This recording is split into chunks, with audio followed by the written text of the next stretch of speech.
Hi everyone, how are you all? Welcome back to our channel A&L Kitchen. So today our recipe shawarma pizza. It's very unique and tasty food actually.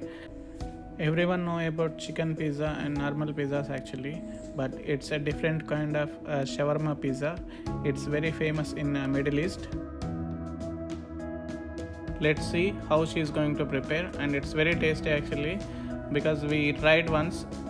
It's very tasty, and you can also try it your home because it's very easy and quick recipe actually, so you can prepare and you can serve to your loved ones.